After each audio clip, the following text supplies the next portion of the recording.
at negosyo tips na makakatulong sa matagumpay na pagdinegosyo sa ating bansa. Pag-uusapan din ang mga usapin na may pakialam ang taong bayan. Status Update kasama si Senator Bam Aquino sa DZXL 558. Maaasahang public service.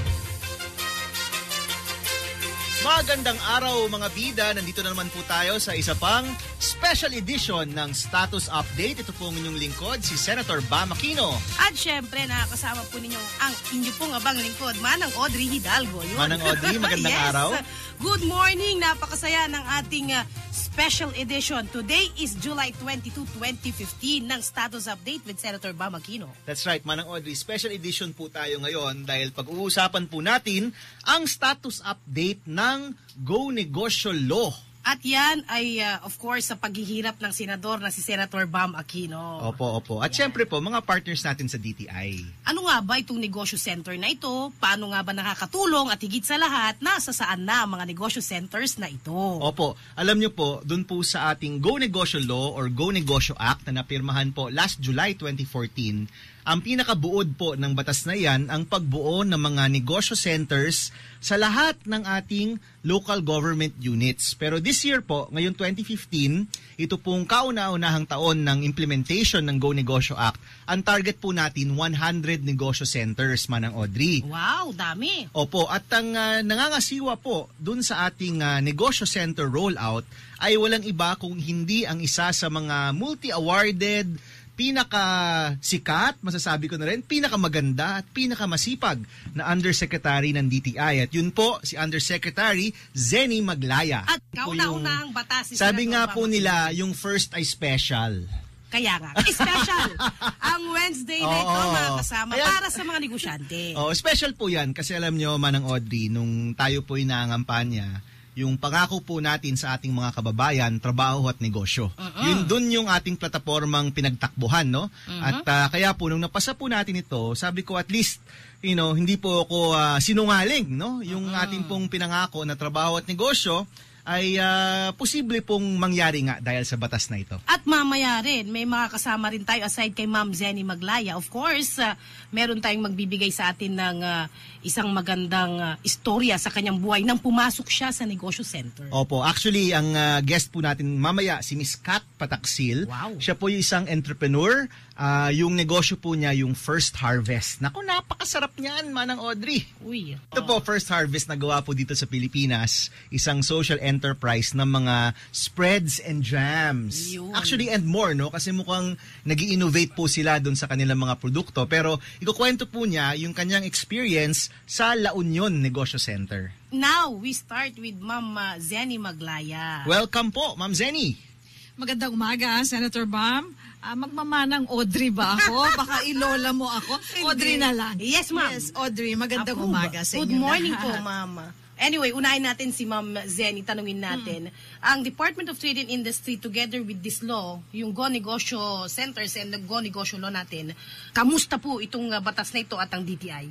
Well, unang-una sa lahat, kami ay masyadong excited dito sa nangyaring naitupad o naipasang batas. Ito ay mga, kumbaga, kung may mga pangarap kami noon na gusto mangyari para maging mas malakas o matatag ang ating mga small and medium entrepreneurs, ay itong batas na ito ay talagang malaking tulong para sa atin. Unang-una dahil dito sa negosyo centers na pag-uusapan natin ngayong umaga, ay malaking tulong ang maibibigay sa ating mga entrepreneurs. At ito ay hindi lamang DTI ang magbibigay ngayon ng serbisyo, kung hindi dadagdagan pa or parang dinamihan natin ang mga opisina ng DTI sa pamamagitan ng batas na ito. And that's why it is called Go Negosyo Law, because it's not Go Entrepreneur. Kasi pag entrepreneur, parang sosyal, pang mayaman. Ito pang masa. Well, alam mo, yung salitang entrepreneur, no, nagbago na yan through the years, no? Yeah. Ang sabi nga nung isang teacher ko noon sa, hindi naman teacher, mentor, no?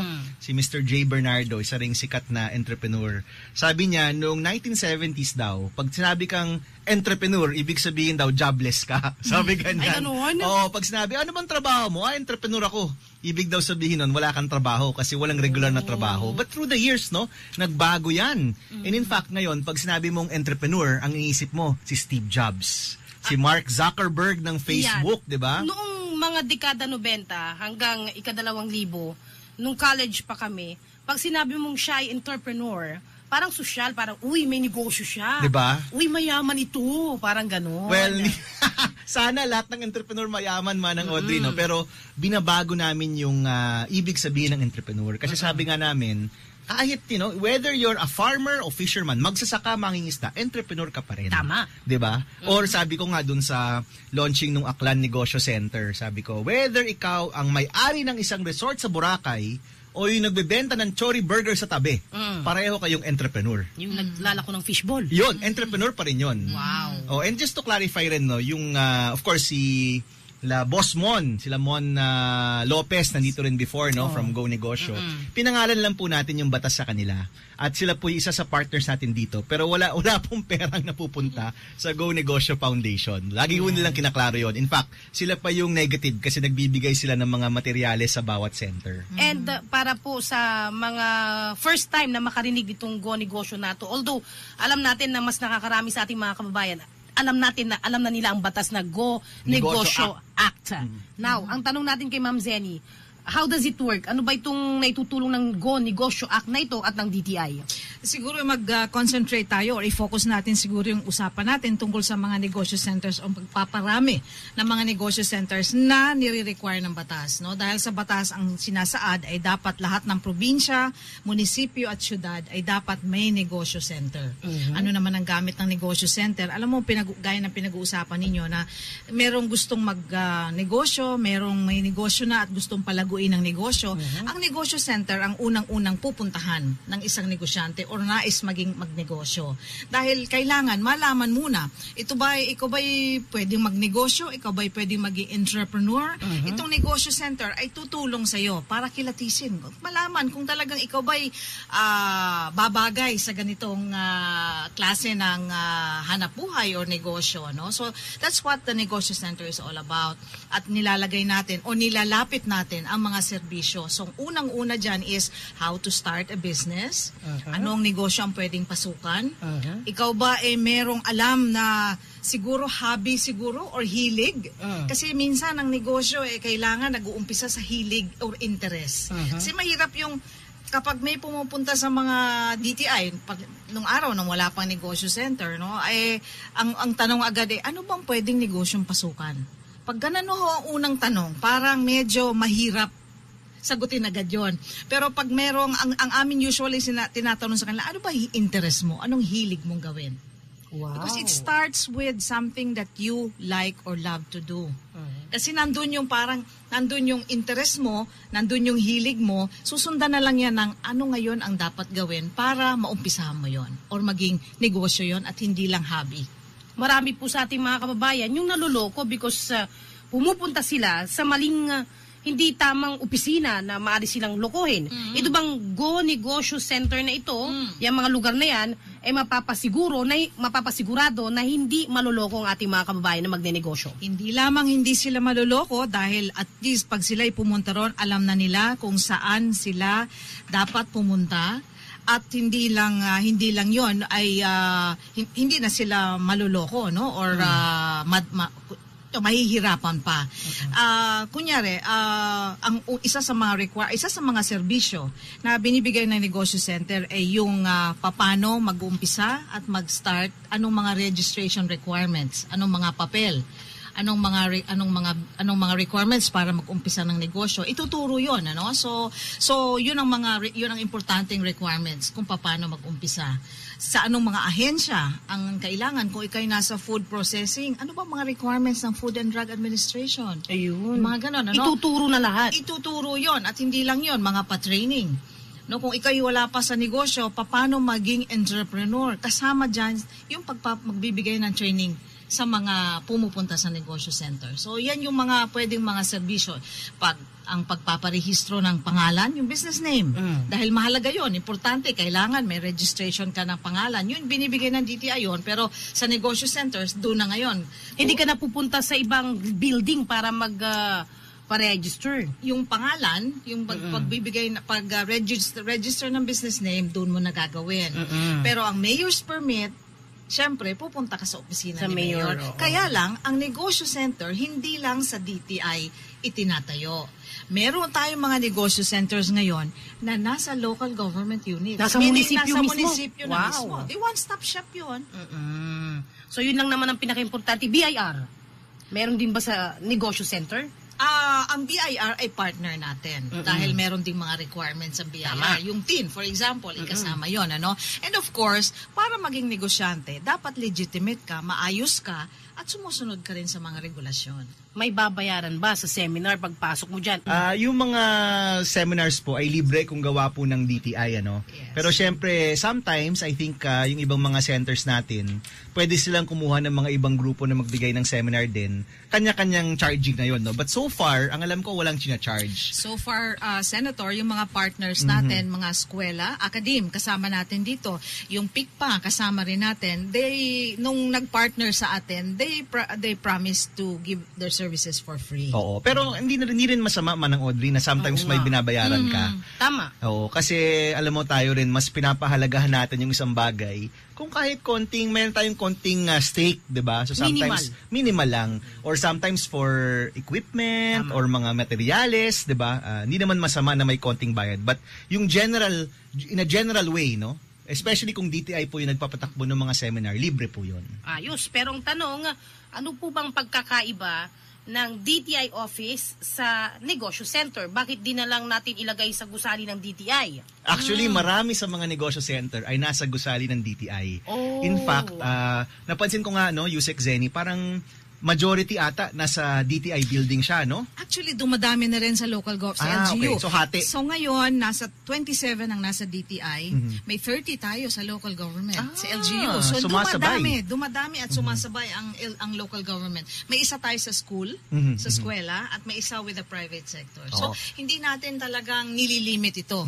And Manang Audrey, alam mo rin kasi yung tayo mga Pinoy, sometimes when we think DTI, automatically we think, yung tulong sa mga entrepreneur, no? But actually, marami rin silang ibang ginagawa. So may consumer protection. At that's under USEC Dimagiba, di ba? Kasi nakakasama rin natin siya sa mga consumer-related issues. Meron din trade promotion kay USEC Manalo.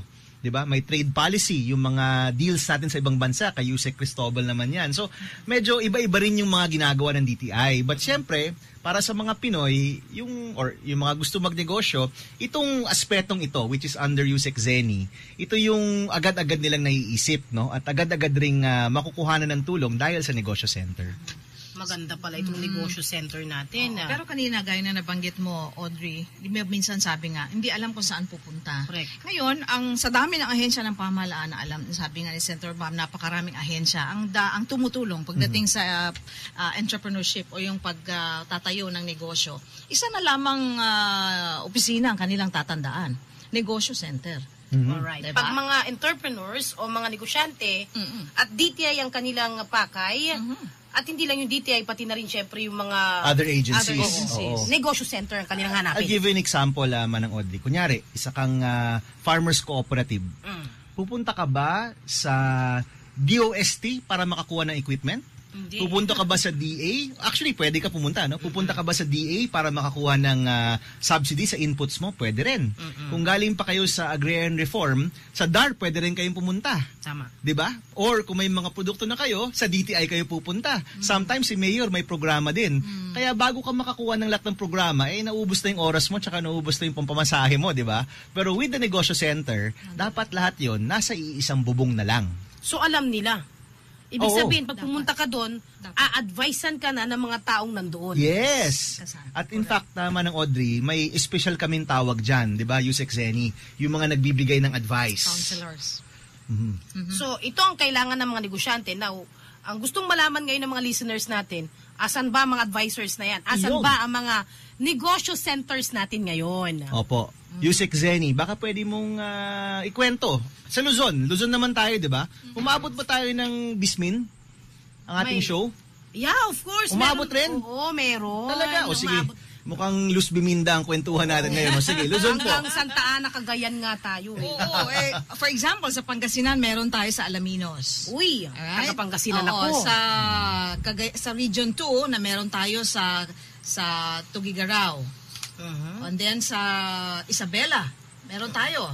Isabela, sa Nueva Vizcaya, meron tayo. Sa DTI Provincial Office, so meron tayo niyan. Sa Quirino, meron tayo. So halos sa ngayon, dun sa 59 na mga negosyo centers natin, halos tag-iisa bawat probinsya ay naumpisahan na. Lahat ng provinces. We're starting. And towards the end of the month, itong end of July, magkakaroon na tayo, kasi sa ngayon 59, ano? By the end of the month of July, magiging 85 na po Hindi ba yan. dapat 100 yan? Ang nakasad sa batas ay 100. End of July pa lang. 59 na tayo? O yun. Grabe naman. Hindi, end of July, 85. Oo. Ganon? Yes. Ang bilis naman natin maitayo lahat ng mga ito. Ay, talagang excited tayo dahil dito sa negosyo center. At mag-iisandaan tayo definitely before the end of the year. Baka sobra pa nga eh. Wow. But yung strategic planning ninyo kung saan ilalagay yung mga negosyo center, sino po ang mga nag-isip nito and how did you pick the cities and the provinces na paglalagyan? Okay. Siniguro natin na bawat probinsya magkaroon ng negosyo center dun sa 100. So yan ang unang-una. Pangalawa, kung saang mga syudad at kung saang mga lugar ang maraming SMEs, Okay. sinisiguro natin dapat may negosyo center. Lahat ng mga lugar na may mga maliliit at medium. Yes, at saka yung kung saan medyo marami, lalong-lalo na yung mga potential areas, maraming raw materials, may existing na mga SMEs. Tourism, Yun, sinisiguro. Yung mga parang tourism spot, mga ganon. Pwede rin, dahil alam mo naman, priority din natin ang tourism at ang agribusiness. Yeah. So kung sino doon or saang mga lugar, meron tayong ganung klaseng mga negosyo, sinisiguro natin na may negosyo center doon. Alam mo, Manang Audrey, no, nakasama ko si Yusek Zeni, sometimes si Director Jerry doon sa mga launch ng ating negosyo center. Yung kauna-unahan yan was November 2014? Tama po, no? Cagayan de Oro City. Layo. Opo. Well, alam mo, sa Mindanao, ano yan, one of the booming cities ang Cagayan de Oro City, kaya tuwan-tuwa kami nung nag-launch kami doon. Ma'am, may mga kwento pa ba kayo about the Cagayan de Oro Negosyo Center? Kasi nakailang buwan na rin tayo doon. Kumusta po sila? May feedback po sila sa inyo? Alam mo, tuwan-tuwa ang mga SMEs natin doon sa Cagayan de Oro at maganda ang partnership with yung ating mga accountants doon dahil talagang they provide the service, no? Yung mga simple bookkeeping, yung accounting ng mga para sa mga ating mga micro-entrepreneurs na hindi nila kailangan magbayad ng isang retainer or accountant at shared na yung kanilang service para ibigay sa mga micro-entrepreneurs. Malaking bagay po yun. Malaking bagay yung bookkeeping. Dahil alam naman natin na kapag ikaw ay maliit pa, hindi ka marunong mag-document ng iyong mga transaksyon na eventually hinahanap kapag ikaw ay mag-uutang na sa bangko. Irinig ko po nung first month daw ng negosyo center natin, parang 500 daw po yung pumila o pumasok dun sa center. Parang dinagsa sila. Opo. Dahil yun naman ang gusto natin mangyari. Opo. Na alam ng mga tao sa syudad na meron tayong negosyo center. So ganun karami yung interesado, no? Kasi when we heard that, parang na-validate po sa amin na mahalaga nga ito. Kasi ibig sabihin yan, may mga taong kailangan talaga ng tulong, no? At mahalagang matulungan sila. Yes, tama yun. Lalong-lalo na yung sa atin sa Cagayan de Oro, Senator, ay malapit din sa DTI office. Kaya kapag yun ngang 3 na nilagay nila, minsan ginagawa ng 5 hanggang 6 yung councilors dahil minsan nagkukulang sa dami ng taong pumupunta ron. Sobrang dami ng mga tumatangkilik sa negosyo center. Pero ito pong katanungan dyan.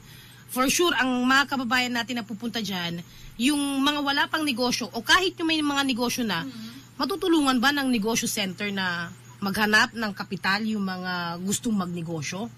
May tie-up tayo with banks, mga bangko, at kung saan pwedeng umutang. Dahil ang negosyo center hindi nagpapautang. Okay. So linawin siguro natin yun. Kasi kapag tayo may mga press con after the launching ng negosyo center, isa yun sa tanong. Hindi nawawala yung tanong na yun. Dito rin po, laging tumatawag ko dito. Pera. Well, negosyo So pera talaga yan, di ba? Kapital. So kinaklaro lang po ni Yusek na hindi po nagpapautang yung negosyo center mismo. Mismo. Pero nakatie up po yan sa mga institusyon na na nagpapautang naman. Yes. And how do you help these entrepreneurs? Oo, siyempre alam natin na may mga lending package, mayroong mga bangko na nagpapautang. Tinutulungan natin sila kung paano makumpleto yung requirements. Okay. At saka anong bangko ang pwede nilang puntahan na pwedeng magpautang. In fact, Senator, kausap nga natin ang DBP at ang SB Corporation na kung pwede mag-schedule sila ng araw sa negosyo center na tauhan nila. Meaning meron sila, kunyari, it could be a Friday or a Thursday, at alam ng mga entrepreneurs natin na pag gusto nila magtanong or gusto nilang umutang doon sa bangko ay may araw sila doon sa negosyo center. Alam mo, maganda yan, ma'am, ha? Di ba uso yung Throwback Thursday? Oo. Meron tayong Pautang Friday. Wow. Oo, di ba? Diba? Pautang Friday. Kung gusto nyo Trending na naman umutang. ito, Pautang Friday. Punta, hindi, but siguro dagdag ko lang dun sa sinasabi ni Yusek Zenny. Ano rin yan, Manang Audrey, minamatch ka dun sa grupo na bagay sa'yo. So, kunyari, kung agricultural, at medyo malaki na yung needs mo, baka pwede ka sa land bank. Kung SME, baka pwede sa mga SME banks or sa SB Corp. Kung micro naman, yung tipong just a few thousand, pwede sa mga cooperatives or sa mga microfinance. No? But lahat po yan, may mga partners po dyan yung negosyo center. At Yun yung mahalaga. i-assist kanila. I-assist kanila at kung pwede nga, magtao na nga yung mga taong yun dun sa center mismo. Bukas na bukas ang pinto ng ating centers. Pero paano ba kayo nag-accommodate ng isang negosyante? Kunyari, pupunta ako, pagpasok ko ba doon syempre ang mga negosyante, lalo na yung mga maliliit nating kababayan, medyo hindi nila alam kung paano sila pumasok at makipag-usap. Pag upo ba nila doon tatanungin sila o sila pang magtatanong? Paano accommodation? Pagpasok mo, kung ikaw papasok sa isang negosyo dyan, may receptionist tayo. May receptionist. Yan, may front desk yan. Siyempre, ang unang tanong, ang agad dyan is, ano po ang kailangan nila? Di parang gano'n, And then, pag malaman na kung anong kailangan, ibibigay na agad siya sa isang counselor. Tawag natin ay SME counselor. Yun yung kakausap sa kanya. Hindi na yan siguro agad-agad fill up ng form. Baka nervous yun na mataranta na agad yung tao. Yan kasi Manang yung, well, si ma'am maraming natamaan dyan sa sinabi ninyo. Yung agad-agad fill up ng form, agad-agad window ang kausap mo, hindi tao, di ba? At saka ang haba ng pila. Tapos, maraming natamaan dyan. But dito, sinisikap naming maiba ng konti. Yes. Maiba tayo ng konti, di ba?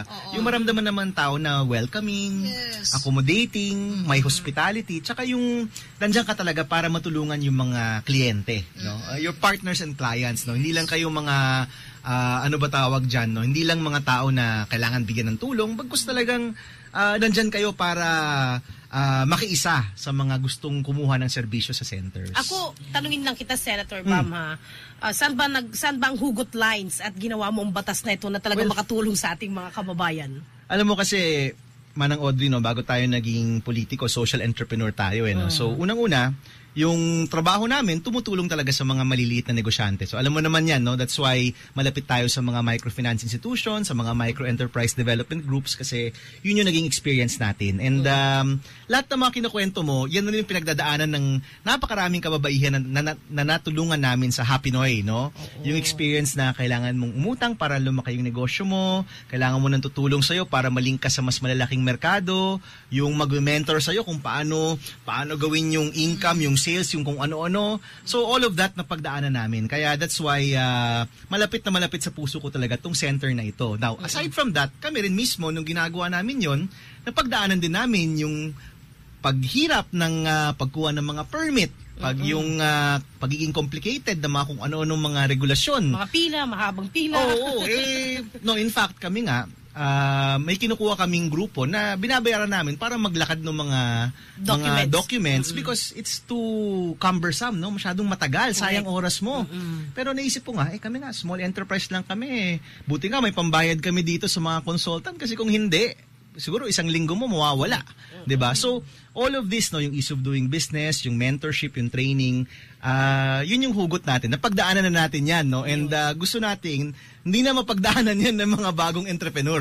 'Di ba? Kami na lang, no? Kayong mga bago, sana po mas maging madali yung experience ninyo. At para hindi nasasabi nating mga kababayan, ang hirap naman magnegosyo sa Pilipinas. Oo, yun yung gusto namin baguhin ni Yusek Zenny. Kailangan magbago talaga yon kasi alam mo Manang Audrey, kung ang mga negosyo sa isang locality, vibrant, malakas, gumagalaw, mapapansin mo talaga yung buong ekonomiya ng locality gumaganda at talagang umaangat. Alright, DTI has the data of all entrepreneurs and establishments sa isang lugar, right, ma'am? Is it like a business club na kapag pumasok ka dyan, pumunta ka dyan dahil may connection ng DTI sa mga lahat ng merkado o mga establishment around the community, pwede ka niyang tulungan, mapalago ang negosyo mo at malink sa mga negosyante. Oo. Sa ngayon naman, hindi natin masasabi na talagang kompletong-kompleto yung database natin. But we're working on that, no? Kasi importante yan. Mahalagang alam natin anong mga negosyo meron sa isang lugar, sino naman ang pwedeng mga suppliers at buyers mo, dahil kailangan may matching process. Kasama yan sa serbisyo sa negosyo center. Kapag ikaw ay may negosyo na, kunyari, hindi ka nag-uumpisa pa lang, may negosyo ka na, gusto mong mag-expand ng negosyo mo, magtatanong ka ngayon sa negosyo center, meron pa bang ibang may gusto dito sa produkto ko, paano ko pa ba may bibenta itong aking produkto? Oo nga. No? Meron pa bang improvement na kailangan dito sa produkto ko? Kasi ang design, quality ng products, importante rin para ma-improve ang iyong at mapalago ang iyong negosyo. Alright. Alam mo, Manang Audrey, yung market linkage, no, para sa akin, yan yung pinakamahalagang impormasyon ng isang negosyante. Kasi marami sa mga micro and small entrepreneurs natin, magaganda ang produkto, masisipag naman sila, okay naman, pero hindi makalabas dun sa kanilang probinsya, hindi makalabas dun sa kanilang munisipyo, no, yung kanilang mga products, no. So, kung malink lang natin yan sa mas malalaking merkado, palagay ko mas malaking tulong yon, no. But in any case, ito po yung mga naging experience namin sa Negosyo Center. We're gonna take a short break, no. Babalik po kami in just a short while. Pagbalik po natin, pag-uusapan natin, nasa na nga ba yung iba pang Negosyo Center? Nabitin tayo sa Luzon pa lang Punta tayong Visayas, Mindanao, then mamaya kakausapin po natin ang isang entrepreneur na merong magandang experience sa La Union Negosyo Center. We'll be right back. Ipinakikilala ang pinakabagong Surf Fabric Conditioner Luxe Perfume. Ang bango ng mamahaling perfume, mapapasayo na for only 5 pesos. Based on SRP.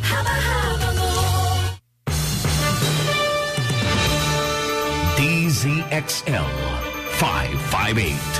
Nangunguna sa inyong mga radyo. Maaasahang public service. DZXL 558. Senator Bam Aquino sa programang Status Update. At nagbabalik po syempre ang status update together with Senator Bam Aquino and Audrey Hidalgo. Now, yung tinatanong mo kanina, asan na nga bang ilan pa sa mga negosyo centers? Okay, natapos tayo sa Region 3 yata yun, ma'am, no? Region 3 Balanga, Bataan. Okay. Isa pa lang siya. Meron tayo sa Palawan, meron na tayo sa Mimaropa, meron tayo doon, at meron tayo sa Region 5, meron tayo sa Daet. Napuntahan yata ni Senator yun. Yes. Sa Visayas, meron tayo. Iloilo City is one. Kalibo, Aklan, meron din tayo. Sa Leyte, Tacloban, meron tayo. Carigara, meron na rin tayo. San Isidro, Leyte, meron din tayo. Palumpon. No, ito yung mga lugar na natamaan actually ng Yolanda. So malaking bagay na nagkaroon tayo ng negosyo center dahil alam na nila kung saan sila dapat pumunta at doon sa negosyo center talaga nag-uusap-usap ang mga iba't ibang ahensya ng pamahalaan. So malaking tulong sa mga sinalanta ng Yolanda. Kaya maraming mga negosyo centers na kahit na maliliit bawat munisipyo ay talagang pinaumpisahan na ng probinsya ng Leyte. So meron tayo sa Palo at meron tayo sa Zamboanga, sa Ipil. That's in Mindanao. Pagadian City, we have sa Digos na napuntahan po natin. Yung Digos ay based sa Coriezo College. It's the first na school partner. Wow. So isipin mo yung Coriezo College, sila mismo nag-sponsor nung building at nung paggawa nung negosyo center mismo. Tama po, ma'am, di ba? Sila yung nagbayad doon, no? Sila nagbayad doon. And they were the very first. Sana masundan pa tayo. Oo, isipin mo, mga kung schools. Bawat SUC o college may negosyo center, parang napakagandang ideya, no, Manang Audrey? Kahit mga local governments, tustusan ng mga syudad. O, Diba? pwede naman. Hmm? Diba? Ang kagandahan rin pag nasa school, Senator, pati yung mga OJT, yung mga estudyante Oo. nila na mga nasa negosyo, business colleges or business courses, pwede rin sila actually mag hands-on sa kanilang pagtuturo at pagtutulong sa ating mga negosyante. So wala naman itong age limit, di ba? Lahat. Wala. Ang target natin, kabataan, para magkaroon sila ng panghabang buhay na hanap From buhay. youth to senior citizen, pwede pong Alright. maging negosyante. Correct. Okay. Dipolog, meron na po tayo? Ma'am, sa ARMM, meron na ba tayo? Wala pa, no? Wala pa, Sige, Senator. mukhang kailangan habulin natin si ARMM Sa also, no? Maguindanao, lagyan natin.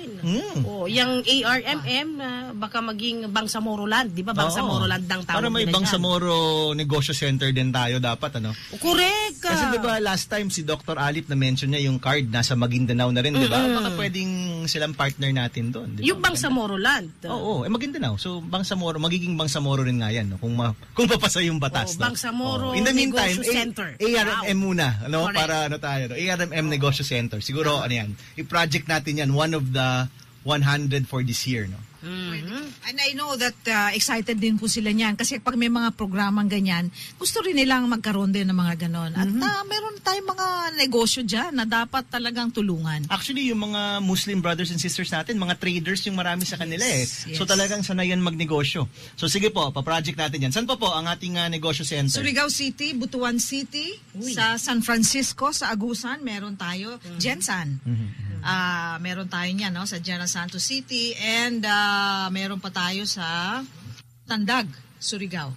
Among others, no ma'am? others. Ang tanong Yes. po ng marami sa nakikinig, dito po sa Metro Manila. Correct. Ano po yung una? Saan At dito? kailan po yun? Ang Metro Manila, hopefully, meron ho tayo sa Araneta, sa Okay. Alimol. Yun ay nilalakad na ho at inaayos na natin. Mandaluyong magkakaroon tayo and hopefully makahabol din po before the end of the month.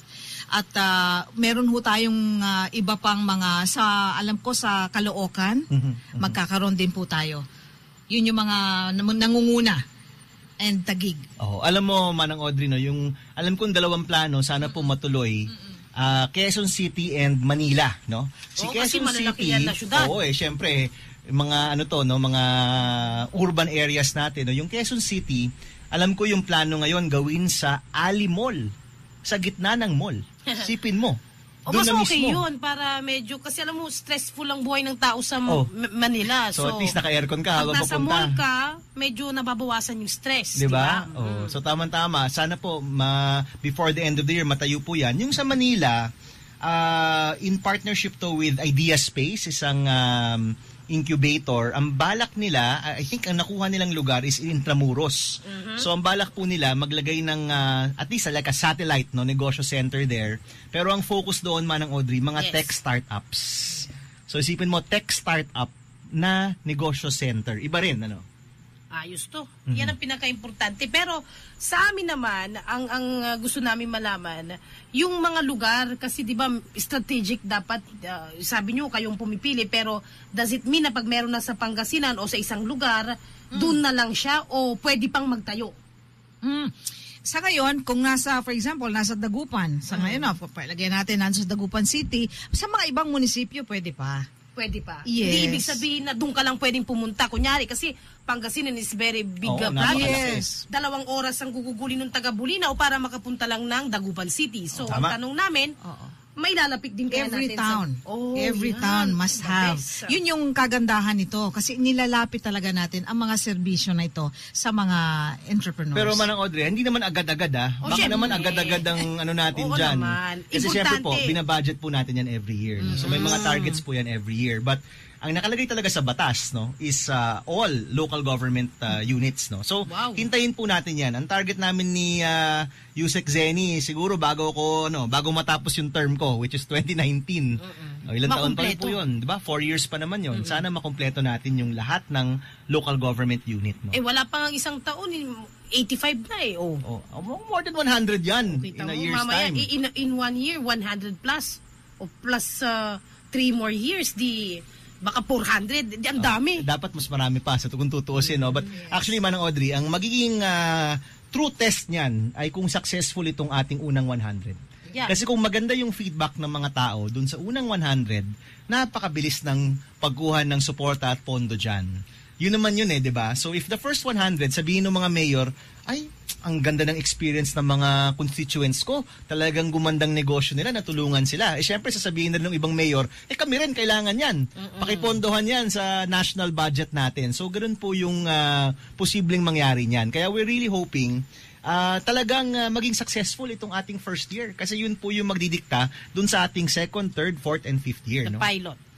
Pero itong tanong, yung mga personnel po natin, because we need the people behind the negosyo centers are expert, di ba? Kailangan yung mga expert dyan o kaya talagang kaya nilang makisalamuha sa mga entrepreneurs. Where do we get these people? Alright, panay ang ating capacity building, pa-training natin sa ating mga DTI staff, pero hindi lamang DTI staff, pati staff ng local government ay tinitrain din natin, pati ho yung mga sa pribadong sektor. Kaya hindi lang po DTI staff ang tumatao dito sa negosyo center. Hindi rin makakayanin kung DTI lang talaga ang tatao dito. So may private sector tayo, meron tayong from the local government, ang mga alkalde, mga butihing alkalde natin nagbibigay ho ng manpower. Pero ang kailangan, i-train ng DTI. Kasi ang gusto natin mangyari, pag negosyo center, ay may may branding kumbaga. May standards. May standards yan. Na hindi basta-basta na lang tinatawag nating negosyo center. So ang mga pa-training dyan should be the same para yung serbisyo, pati halos nga dapat ang ngiti dapat pareho. Alright, that's it. So ibig sabihin, sa ating mga kababayan, go na po kayo sa negosyo center. Ayan. Ma'am Zenny, thank you so much. Maraming salamat. Magandang umaga po sa inyo at welcome sa buong Pilipinas dahil sa negosyo centers na yan. Alright. Alright, mga kaibigan, dako naman po tayo sa ating second guest for today. Our second guest ay si Miss Kat Pataksil at siya po ay isang entrepreneur. Manang Audrey. Uy, ang bilis naman ng turnover. Paspasan na to Oo. para makarami at maraming matutunan ng ating mga kababayan. Alright, Ma'am Kat, magandang umaga po. Welcome sa Status Update with Senator Bam Aquino. Magandang umaga din sa inyo. Napakabata ng ating guest. Napakaganda pa. Wow, thank you. Bago ang lahat, Kat, baka pwede mong ikwento sa amin yung first harvest, ang negosyo mo. Okay.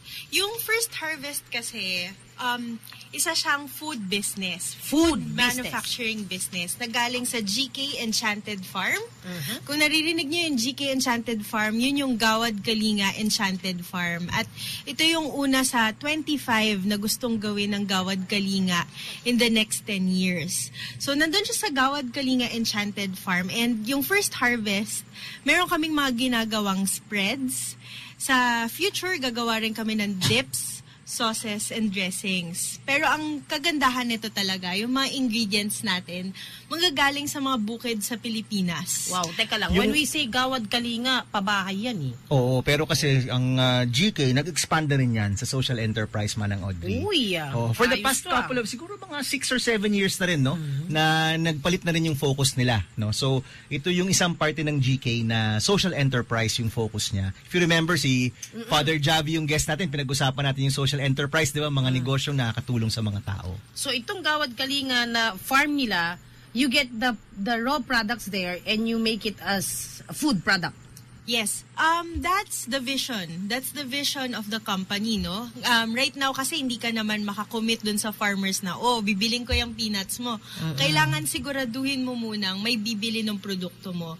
And then, you teach the farmers to grow another crop. Right now kasi yung mga farmers, sanay yan. Parating bigas ang itatanim niyan. Pero may high value crops kasi na pwede nilang pag-investan. Katulad ng mani, ang daling itanim ng mani.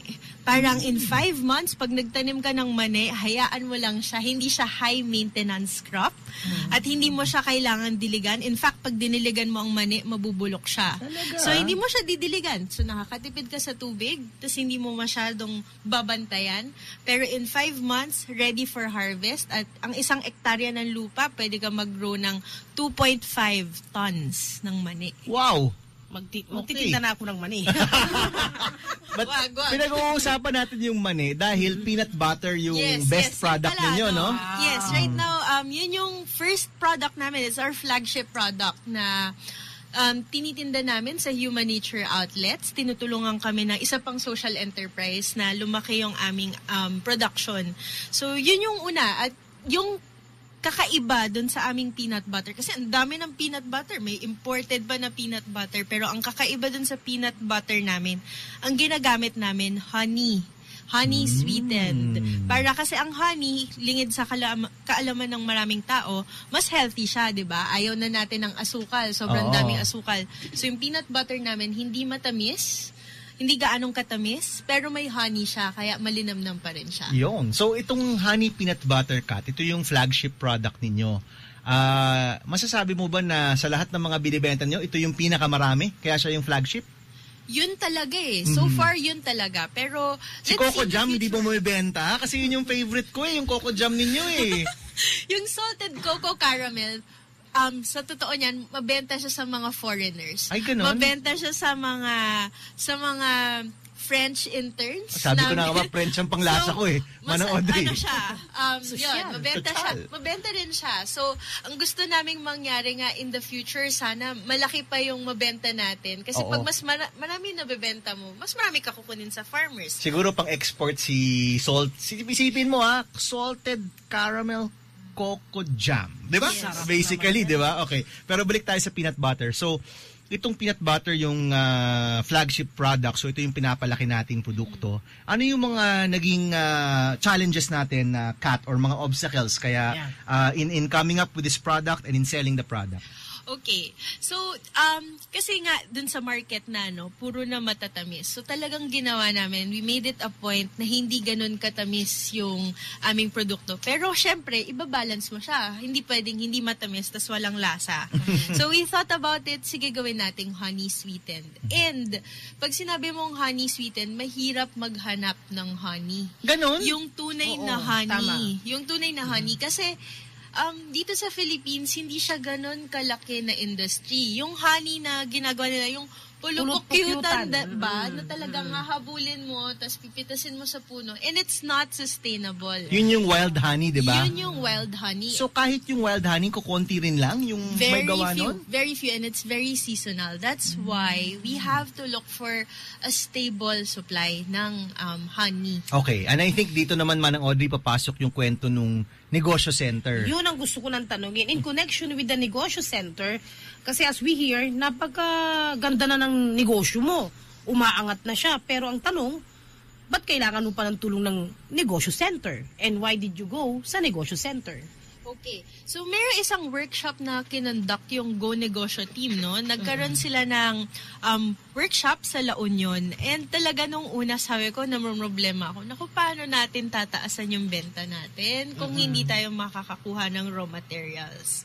And sakto, pumunta ako ng La Union, which is just a bus ride away from Manila. So, pumunta ako doon at kwinento ko lang yung first harvest. Tapos maya-maya, yung ating mga local government units at yung mga representative from DTI, tinatanong na nila ako, ilan ba kailangan mo?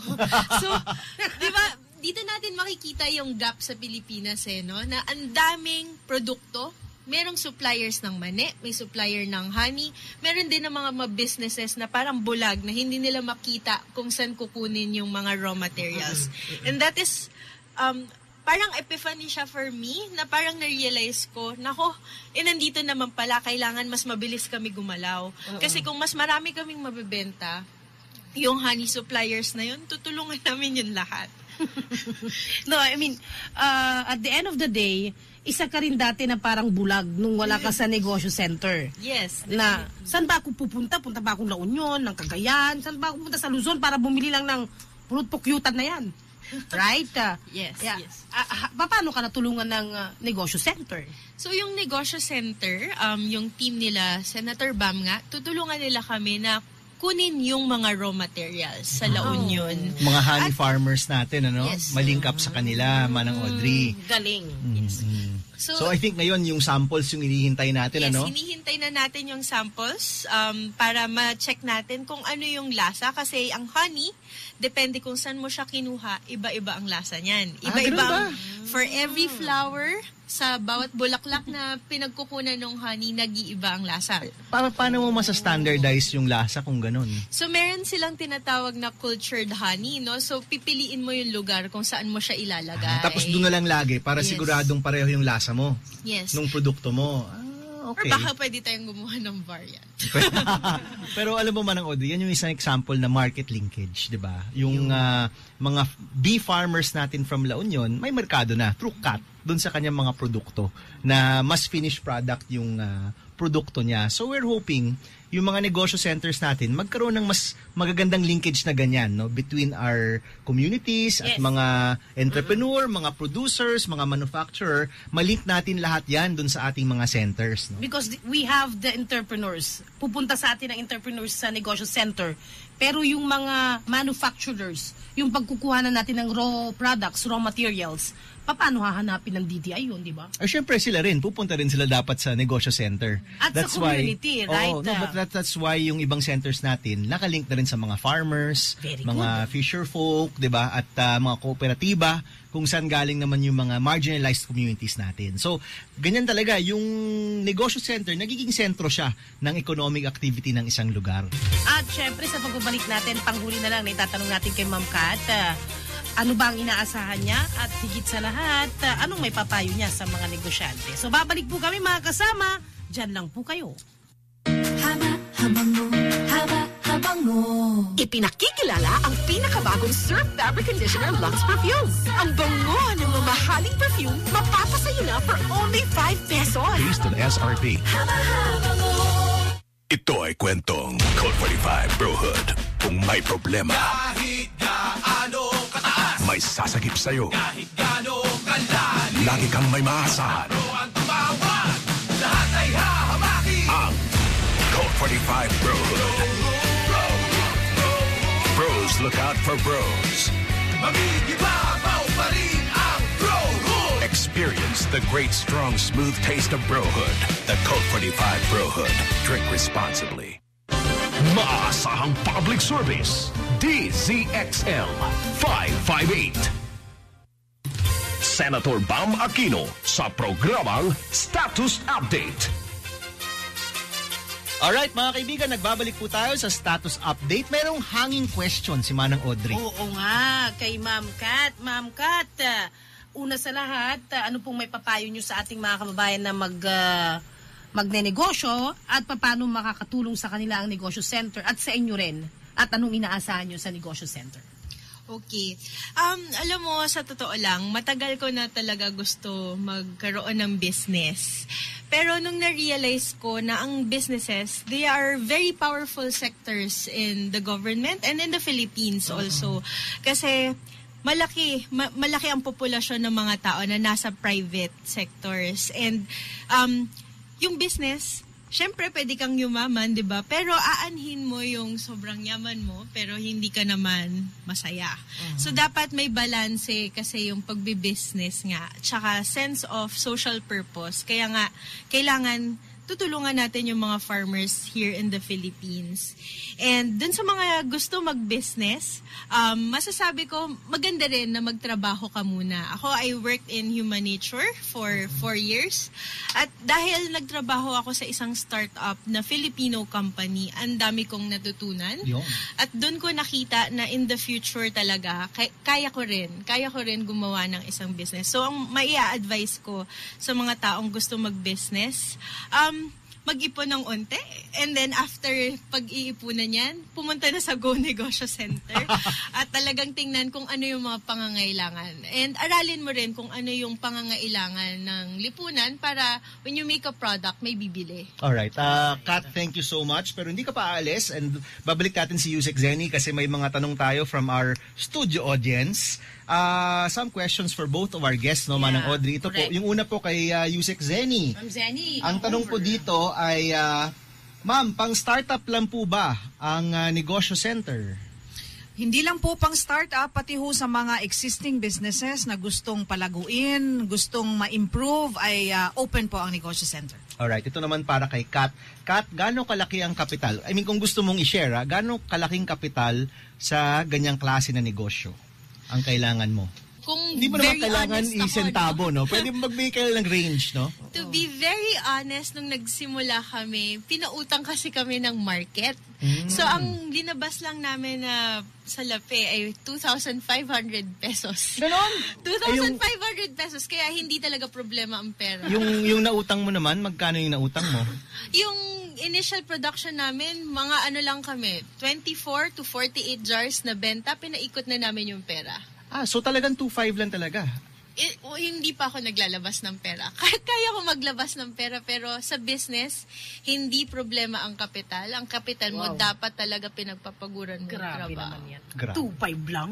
Ganon? Si Manang Audrey, may 2.5 na lahat eh. ng Pilipino magsimula May 2.5 na ng ka. business, diba? Pero ilang beses na akong nalugi, kaya pupunta na ako sa Negosyo Center. Ayun. By the way, it's not Go Negosyo Center, it's Negosyo Center. Yes. The law is Go Negosyo Law. Yes, Ayan. yes. Tama. Alright, ito ay para kay Kat, no? Dati kang empleyado, paano mo na-manage yung pag-shift sa pagiging negosyante? Mahirap po ba o madali?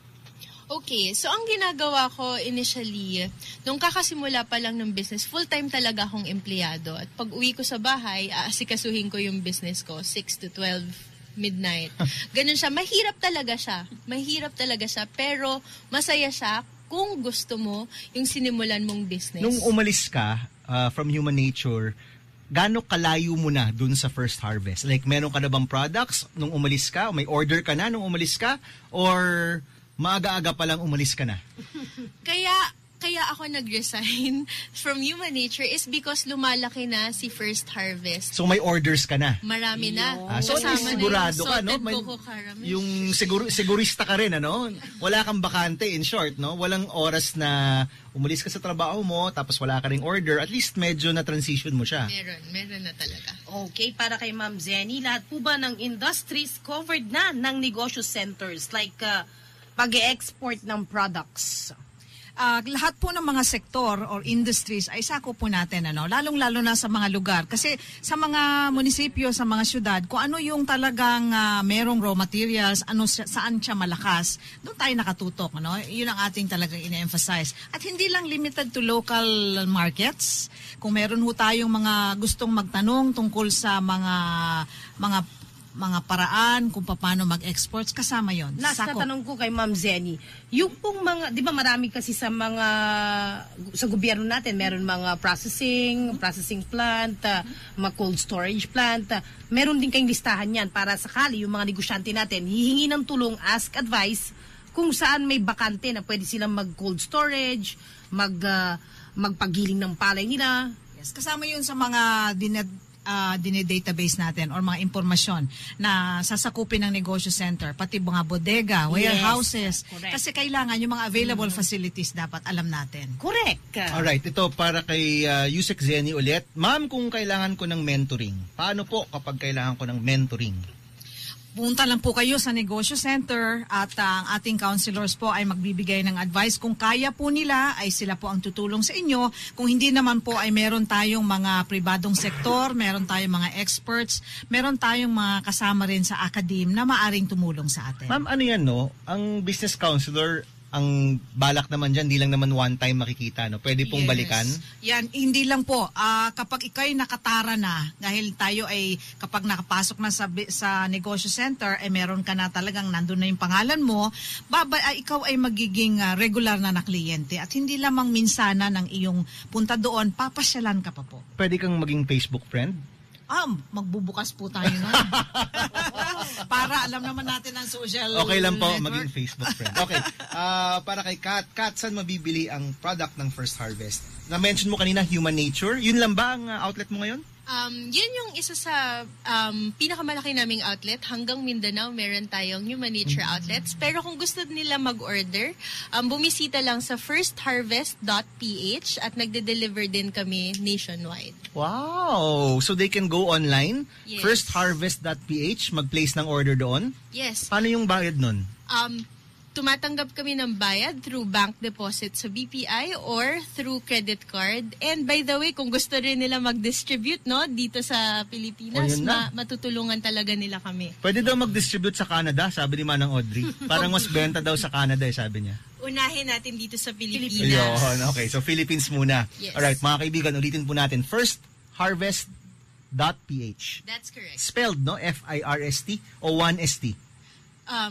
Spelled out, Okay. FIRSTHARVEST.ph. Alright, okay. Ito pong next question natin. Paano kung gusto kong, ito na yung tanong na to paano kung gusto kong magbenta ng First Harvest? So ito, gusto maging distributor. Ayan. So, nagbibigay kami ng diskwento sa mga taong gusto mag-distribute. Minimum lang 1 kahon kasi yun yung pinakamadaling i-ship. So, 1 kahon kasi 24 jars siya, tas may diskwento. Hindi ko na i-announce yung diskwento, pero pwede na naman nila kaming bisitahin sa firstharvest.ph kasi kami talaga ang sumasagot sa lahat ng text, sa lahat ng email. Kami Sure din talaga. ako, mabebenta nila yan 24 jars. Pero kung hindi po mabenta, I assure you, napakasarap po ng gawa nila Kat sa First Harvest. Di ba? Alright, Parang Audrey, may mga tanong ka pa? Wala na, pero kasamang Bam, napakasaya ng umagang to sapagkat marami tayong natutunan, lalong-lalo na sa negosyo center na yan at pati na rin sa magandang ibinalita at ipinamahagi sa atin ni Ma'am Kat. Alright, Miss Kat Pataksil of First Harvest and of course, Yusek Zenny Maglaya, maraming salamat sa inyong pagpunta. Good luck po sa inyo. Ako pupunta na ako ng negosyo center. After this program. Last question, Yusek Zenny. Yes. Kunyari, si Manang Audrey, taga-Dagupan. Yes. Oo nga. Di ba yung center natin nasa Alaminos? Kung pupunta siya doon, papaalisin ba siya? Oo nga. Hindi, meron tayong no wrong door policy tayo. Okay. Kahit Kaya, sang lupalop ng galing. Opo, at i-refer kayo sa MAS. Hindi pwedeng pagsarahan kayo. So, yung provincial po natin na negosyo center, kaya that's why, Manang Audrey, bawat province yan meron. Kasi kahit kunyari nasa syudad yan o nasa isang munisipalidad, kahit nasa ka pa sa probinsya, pwede kang pumunta dun sa inyong provincial negosyo center. And that's only the pilot. Ibig sabihin, masusundan pa yan. Masusundan pa. Marami pa.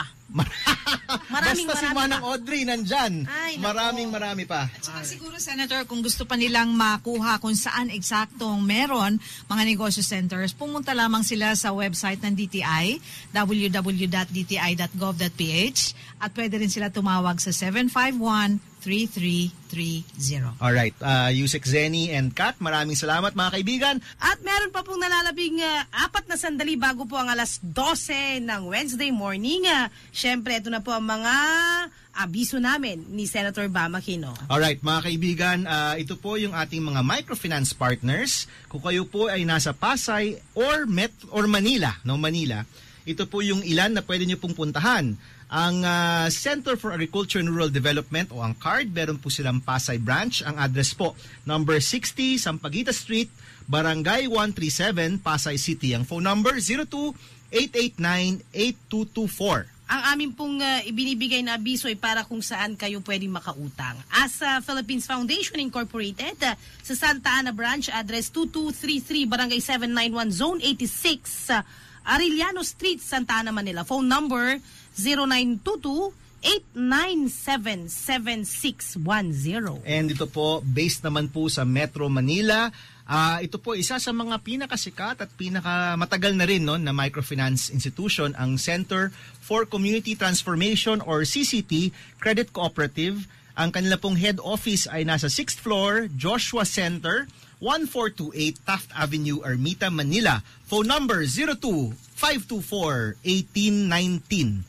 02-524-1819, local 29. Napakaswerte po natin ngayong Wednesday morning kasi alam nyo, marami na-inspire ngayon at marami nang gustong magnegosyo because of your law, Go Negosyo Act, and because of the centers, negosyo centers. Opo, at of course, hindi po natin ito magagawa kung wala po ang partnership and enthusiasm and diligence ng Department of Trade and Industry, ang ating local government partners, at syempre yung mga private sector partners natin. Nandiyan na yung Go Negosyo, yung Chamber of Commerce and Industry, mga business club, mga eskwelahan. Napakarami pong tumutulong, kaya tuloy-tuloy po ang pag-arangkada ng Go Negosyo Act. And for next 2016, matanong natin, ano ba ang vision mo sa Go Negosyo natin? Well, syempre, unang-una, mas dumami pa. Pero pangalawa, mas ma-refine pa natin yung mga sistema at yung serbisyo. Kasi ito pong first 100 natin, i-analyze namin yan ni Yusek Zeni at ni Secretary Greg, no? Titignan natin ano ba yung mga paraan para mas gumanda pa yung mga serbisyo. And for the next batch, hopefully, makakuha tayo ng magandang pondo para mas dumami pa po ang ating negosyo center. And magandang tanghali po sa inyong lahat. Maraming po salamat sa inyong pakikinig. Ako po si Audrey Hidalgo. At ito po ang inyong lingkod, si Senator Bam Aquino. Ito po ang status update. Maraming salamat po. Sulit na naman ang inyong araw ng Miyerkules sa mga tips sa inyong napakinggan kasama si Senator Bam Aquino sa programang Status Update. Hanggang sa susunod na Miyerkules, alas 11 hanggang alas 12 ng tanghali dito sa DZXL 558. Maaasahang public service.